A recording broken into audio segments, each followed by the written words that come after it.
दोस्तों, आप जानते हैं कि मध्य प्रदेश कर्मचारी चयन मंडल भोपाल ने मध्य प्रदेश पटवारी परीक्षा का नोटिफिकेशन जारी हुआ है। और यह नोटिफिकेशन सिर्फ पटवारी के लिए नहीं है। इसमें समूह 2, उपसमूह 4, सहायक संपरीक्षा और जितने भी पद हैं ये देख रहे हैं आप ये विंडो के अंदर कि समूह उपसमूह 2 के अंदर जो परीक्षा होना है उसमें से क्या क्या होना है। समूह सहायक संपरीक्षा, सहायक जनसंपर्क अधिकारी, सहायक नगर निरीक्षक, सहायक राजस्व अधिकारी, सहायक अग्निशमन अधिकारी एवं समकक्ष पदों की सीधी एवं बैकलॉग भर्ती तथा भू अभिलेख राजस्व के भी नोटिफिकेशन साथ में जारी कर दिया गया है। ये जो आप देख रहे हैं भू अभिलेख राजस्व के अंतर्गत पटवारी पद हेतु संयुक्त भर्ती परीक्षा 2022 परीक्षा संचालन भर्ती नियम पुस्तिका आपको नीचे दिखाई दे रहा है। अब इसमें ऑनलाइन आवेदन पत्र से पद्धतियाँ जो है और उसका सिस्टम जो है उसको हमको ध्यान देना है कि ऑनलाइन परीक्षा पद्धति का सिस्टम क्या है। आप देख रहे हैं ये जो स्क्रीन पर यहाँ से लेकर के आप यहाँ तक आप इस पद्धति को हमको समझना है कि पद्धति क्या है और किस हिसाब से इसकी परीक्षाएं होने, कब कब परीक्षाएं होने। देखिएगा, ऑनलाइन आवेदन जो पत्र होना है पत्र है उसको ऑनलाइन आवेदन पत्र की प्रारंभिक तिथि 5/1/2023 से शुरू हो जाएगा और 19/1/2023 तक इसका संचालन रहेगा, यानी 19 जनवरी 2023 तक। अब देखिएगा, आवेदन पत्र में संशोधन की प्रारंभिक तिथि जो है और वो संशोधन 5/1/2023 से लेकर के और ये 24/1/2023 तक होना है। ये 24/1/2023 तक होना है इसकी संशोधन। अब देखिएगा, इसके परीक्षा पर हम ध्यान देते हैं कि परीक्षा कब होना है इसका। तो आप देखेंगे कि परीक्षा दिनांक यहाँ पे मेंशन है 15/3/2023 से प्रारंभ होगा। मतलब किसी एक दिन परीक्षा नहीं होगा, परीक्षा ऑनलाइन होगा। तो सीधी सी बात है कि जब परीक्षा ऑनलाइन होगा तो एक दिन परीक्षा नहीं होगा, परीक्षा कई पालियों में, कई सारे दिनों में होगा, 2 पालियों में।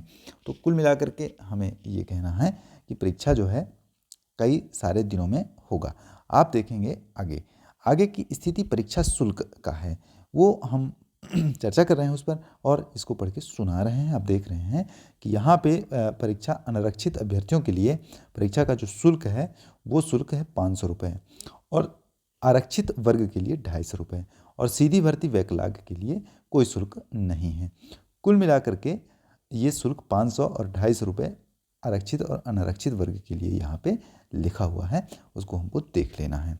परीक्षा का जो सिस्टम है, पद्धति है, वो और समय सारणी क्या है, इस पर भी हम ध्यान देते हैं कि परीक्षा का जो समय है वो आपको यहाँ पे दिखाई देगा कि इस विंडो के अंदर परीक्षा दिनांक 15/3/2023 से तो प्रारंभ हो रहा है, लेकिन उसमें अब क्या समस्या है, कुछ समस्या नहीं है।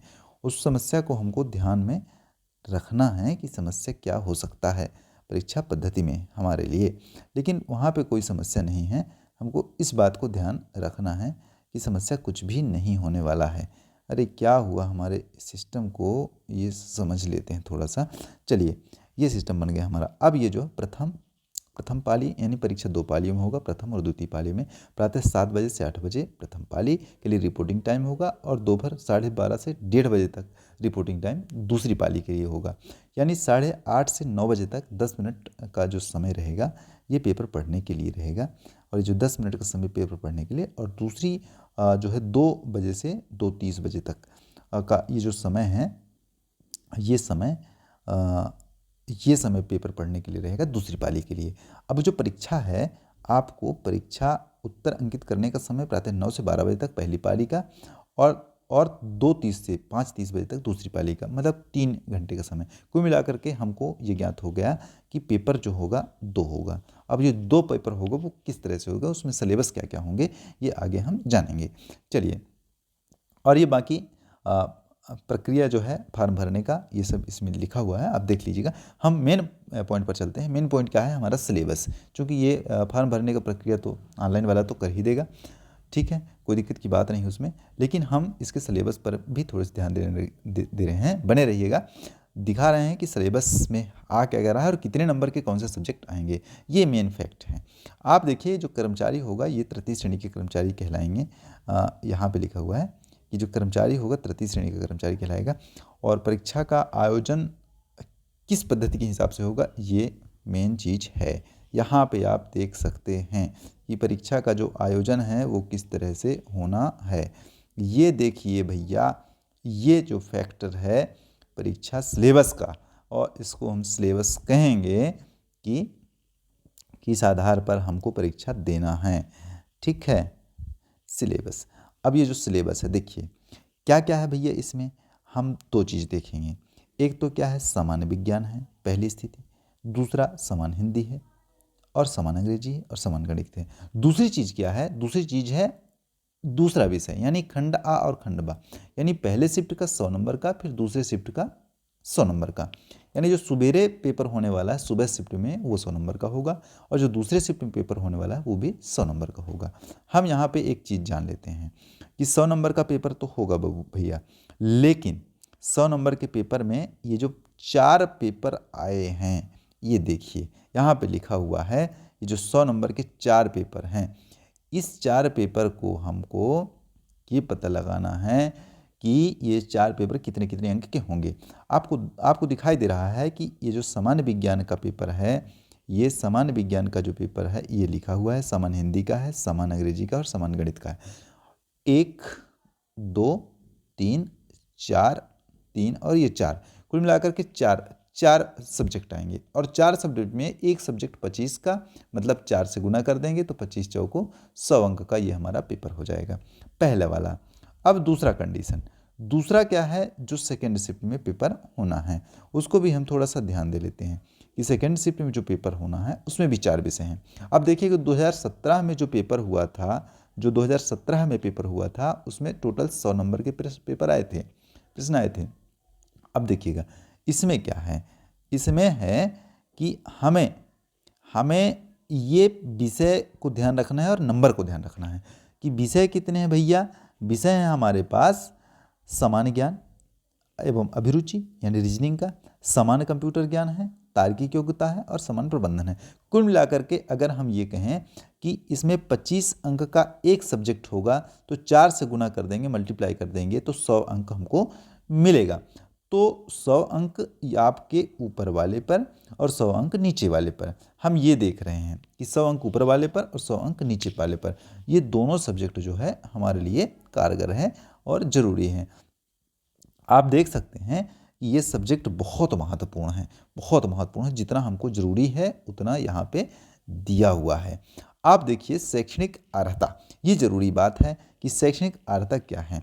अभ्यर्थी को उसके द्वारा अपना आवेदन प्रस्तुत करने की तिथि को मांगकर्ता विभाग के भर्ती नियमों के उल्लंघन के अनुसार शैक्षणिक तकनीकी व्यावसायिक अर्हता धारण करना अनिवार्य होगा ये। लेकिन मेन चीज़ जो है आयु सीमा, यहाँ पे और नोटिफिकेशन को आप डाउनलोड करके आप पढ़ लीजिएगा कि नोटिफिकेशन क्या है, इसकी अर्हता कितनी है।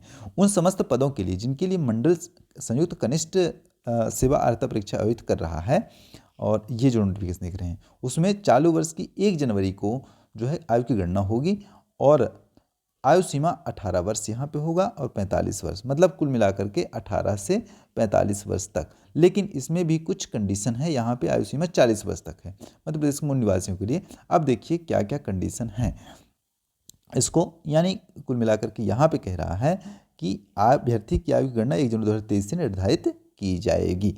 अब देखिएगा यहाँ पे ये जो कॉलम आप देख रहे हैं ये वाली, इस वाले कॉलम में हमको एक चीज़ दिखाई दे रहा है, क्या, आयु वाला।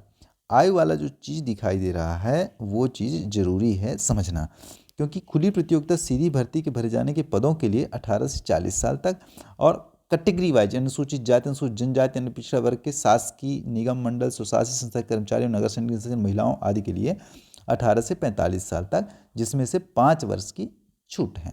अधिकतम आयु में 5 वर्ष की छूट मिल सकती है।